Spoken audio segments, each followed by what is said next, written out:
Good morning. This is Victor here from Trend Foreign Trading for Beginners. In today's episode, I want to talk about why you need to keep a trading journal and the 10 benefits it keeps for having one. Coming up next.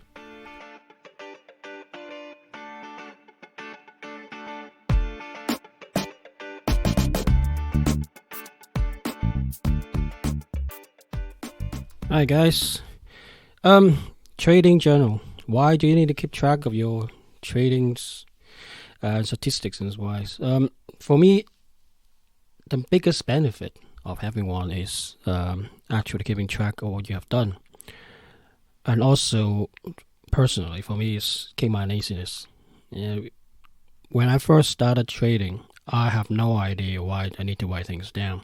And then it's like gamblers. I just basically trade. I look at certain charts and or some news from newspaper or tip sheets or from friends, and I just dive in. I treat the whole thing like gambling and like fruiter, just like buying a lottery ticket. I never keep track of things, and those are my losing days basically. And I found that once I started writing things down, keeping track of things, however boring I feel at the time, I start to reap the benefit of it.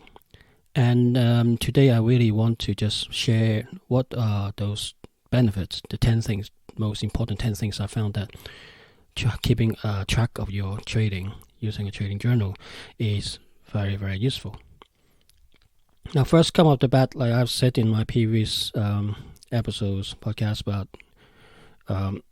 why you want to do trading and trading like a business. That's exactly the reason, one of the main reasons you need to keep track of your statistics, keep track of your trades is you want to run it like a business. Now, whatever's being tracked, then you can analyze. Now, you don't write things down. You cannot track. You cannot even tell how good is your system, how well it's performed, or how badly it's performed. It's more like, using your memory, try to remember things, and our mind is good at keeping track of recent trade, however good, however bad it is, and most of us, think of the bad things, so you keep track of all the bad stuff in your head, but you always forget all the good trade in your head. And over time, after 10 trade or 20 trade, you definitely can remember what was the setup, why you lost the money, what you can learn from it, the time frame, and your mind, your mental set up at the time, what you're thinking, why you enter the market, all those things. You totally, out the window because you just can't remember it. So the first thing is, if you're really serious about trading, you must keep track of your trade.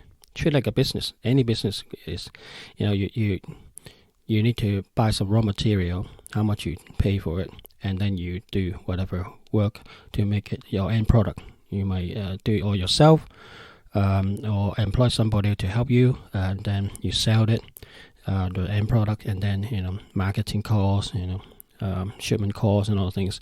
How well it is being sold, which sell better, which is not selling, that kind of stuff. Those things you need to write down and track. Then this will help you to run your business, right? At the end of the day, if you start a business, you don't just start it because you love to start a business. You start a business, try to make money, okay?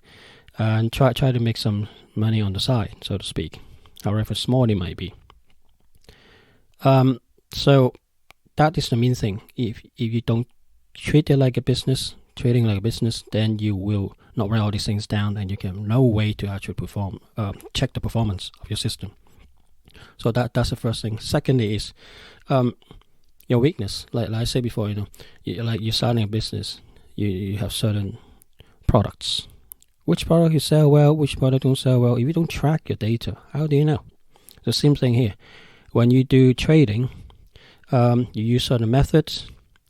How do you know, the method that you use are good, are fit for purpose, are actually giving you a positive edge? So, and also, when you look at your data, if you don't write them down, how can you analyze your weakness? Which is very important. special weakness, like saying the business things. If you have a product that doesn't sell, you don't keep track of it. You keep on producing similar product that's with a similar line. You just keep wasting your time. You're banging your head against the wall, and you're not making any money, not making any sales. For stop. You really have to dig in the data and look at what the customer's telling you, what your data is telling you, providing you're keeping track of it. If you don't, you basically go around in circles, biting your tail. So that's another thing I think is very useful. Secondly, obviously, if you depends on your aspiration, apart from keeping track of your data for your own benefit, if you really want to, over a long period of time, let's say 5 years after you're trading, or 3 years, depends on how good you are, you want to trade for other people's money. I mean, even if you want to trade for a friend, your friend will say, well, give me a track record. Show me what have you done. You don't come and tell me I make 20-30% a year or 100% a year, blah blah blah, and whatever you're boasting about, and there's no statistic behind it to back it up. Now, so if those people who like to trade other people's money, that's the ultimate goal, become some sort of money manager, you have to show your past performance, your past statistics, minimum 2 to 3 years. So if you don't keep track of things, there's no way in hell you can ever ask people, to give you money to trade, because how do they know you? You're somebody cold calling, even if I'm for a friend, or you got a rich one who can give you some money. I mean, to help the journey, you can show some statistic on the table. Your rich uncle will be more than keen to give you the money, let alone if it's some trading firm who have, or investor who have loads of money. They look after their money. They don't just give it to anybody. They need to see what you've done. Minimum 2 to 3 years to keep track, to see what you have done is profitable. Otherwise, what's the point in investing in you? It's the same thing with doing business. People run their own business, they try to get an investor to come in. The investor asks for the same thing. Give me a statistic. What's your business doing? What are the weaknesses? What can you do to help you? Or when you get this money for building a business, what are you going to use for? Those kind of things. So, without your statistics, you're lost. You will never hope to get anybody to put money in your trading venture or earn money through trading other people's money. So that's a big no-no. So having a journal definitely keeps to help you to attract people's money. The other thing is when you look at your data, because you keep track of stuff, assuming you have done that, you slowly see the type of problems that you have. So I talk about the weakness earlier, but also because of the weakness, you will say, okay, these are my weak points, and I can set up some goals against it. So you can set up some small incremental immediate goals or short-term or long-term goals to say, okay, I need to stop trading certain setup, or maybe certain hours, or certain day. And let's say for me, for example, I have problem trading when I'm out and about, because let's say I have to send my children to some show, or I have to go for a business event, and I miss 1 or 2 check of my trading, my chart analysis and stuff, and I miss a couple of trades. And to me, it jumps out from the trade, because I look at the chart and I check myself and find out why I'm not taking this trade. I mean, with visual, just looking at checking the chart itself and checking against my journal, I see that I have all these problems. So one of the things I found is if I am going away, either I stop trading, just close my account, or everything, just no trade is on. Or I got traded on, I got somebody to look at it for me, and you just do it a couple of days and keep track of it. And I keep conversation-wise with this person to help me. And what I'm doing at the moment is basically try to build a robot. So it's like algo, so to speak. Basically, a software basically have my rules in it and just automatically trade for me. That's one thing I'm working on at the moment. I have got one that is doing semi-automatic, but that still need my input. I want the one that is actually I can use without my input and just go and trade for me. I mean, this is not new. The idea is not new. A lot of trading firms, especially the big firms, they spend loads of money doing that. You heard a lot of it on news, algo trading. That's what they do. Use computer to look at statistics. I know, probably real time, most likely, and then go in on the market and because they got their own trading firm or trading arm, the cost of trading is minimal, and they just go in and out in our market with millions of pounds. I'm just trying to mimic that just for my own benefit, and that's what I do. Now that's one of the weaknesses I found. Now there's many other potential weaknesses like you over trading, you trade too much certain setup when there's no trade to actually trade, and you're forcing the market doing it, or you trade too much by over trading. Basically, you're supposed to trade one or two trades per particular market. And as you grow, you can trade more. But let's say when you're first starting, you only want to trade one or two lots per market. But then suddenly greed comes in, you want to trade 5 lots, 10 lots, and then you basically overtrade. And then when the account, when the trade don't go your way, you can blow up your account quite easily that way. And you spot all of that if you write things down. That's another thing that's really benefits. Also, it's useful if you have simulation trading as well as live trading. If you're using paper trading, you keep track of things. Write things down. Let's say you have a 10,000 or 100,000, account that you keep track of, for example, just for simulation's sake. And then you basically say, okay, for this situation, I buy or sell, that kind of thing. If you write things down, and quite visually in front of you, can actually see what you have done, and it's quite beneficial as well. But most useful for me it's part of live trading is other than just writing down like when you open the trade, what trade it is, what method you use, what you're in, what level you went in the market, and what is the risk and the reason of trading. And then when you going out of trading, you say when I close at what price, and then what's a loss and profit, and what the reason you're closing. Instead of that, you also keep track of one thing that not talk about much is your mental state. Now, the trading journal is not just simply keeping track of what you buy and sell in the market, but you should also use that to keep track on a daily basis. What were you thinking? What type of news that comes through your ears, either through YouTube or news or tip sheet or whatever? And what do you think? What's your mental state? Keep track of it and see over long term. You see if you can find anything in particular, people, particular news channels that sort of give you more insight into certain things. Are you keeping track trading using your own system, or you hoping or using people's opinion? That sort of thing. So you can keep track of also how well you're thinking at the time. Are you having an argument with your partner, or you lost a lot of money because of some other venture, or you just got in a car accident, or you hurt yourself? What's your mental state? Are you still trading at that time? How that sad, upset affect your trading? Now, if you don't keep track of things, how do you know? You're only able to write things down. And for me, trading, once you go up to a certain level, it's more like trading 202. Trading using all the method, all the systems, is only like 20% maximum. I personally feel that 30% then is the risk management.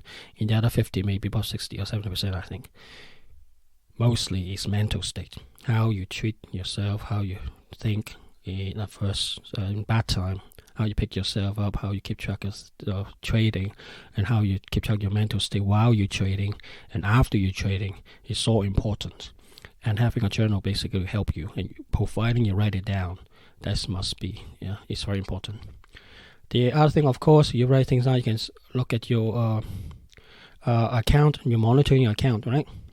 You can see how much you make and how much you lost, and what is your win-loss ratio, and all sort of funky things you can do, but you can only do that if you keep track of your things. The other thing I also find useful is accountability. Once you write things down, you're more likely to, because it's staring up in your face, if you want to continue to do your trading, your bad behavior will show up, and you hold yourself accountable. Say, look, talk yourself mentally or something, and say, what the hell are you doing all this stupid trade for? Look at how much you lost, because simply you do it on a hunch, or you listen to other people for going into the market and lost a ton, that kind of thing. But it's definitely very useful if you writing things down. Otherwise, you can't track those stuff. The other thing useful is, I think I talked about before as well, is like, personally, I'm using spread betting, so I only pay the cost of, the ask and the bid spread, so to speak. But you use contract for difference, you actually trading shares or futures and stuff. All of that have a brokerage fee. The more you go into the market, the more you pay. Yeah, the more often you go in the market and do trading, the more you pay brokerage fee going in and out. There's a round trip. So let's say you pay £15 to go in the market, buy some shares, and then £15 to get out of the market selling the same shares. That's £30 round trip, and you must make £30 for that trade just to make even. Now think of that, if you do that once a month, okay, and that is what, a round trip, okay, buy and sell once a month, £30. You have to make £360 per year just to keep your account on the even keel, that's at the level that you're not losing money, let alone making any money. And if you do a lot more, going in the market more often than usual, the costs stack up. Now you write things down. This will show up in your trading journal, and you can keep track of it. And you'll start to see you pay thousands of pounds every year to your stockbroker, while your stockbroker keep on giving you whistle and bells, say, come and do multiple trading, trade many times, and I reduce your fee, even going down to £10 per, going in, and £10 coming off £20. It still costs you money. So one of the things that you need to find on your system is you don't want to generate a trading signal too much, because you generate too many times, you basically, okay, you might reap the benefit, but your gain is all partially given to the stockbroker. Your broker earn the money, irrespective you make money on your trade or not, because you're in and out of trading. You need to pay them a fee, right? But if you don't write them down, how you keep track of it? And that fee is, from my personal experience, when before initially, when even at the start of my trading journey, once I write things down, I start to see how much I spend going in and out of the market on brokerage fees, and how much I could have saved if I have reduced that. And try it. Keep track of it. You will be amazed.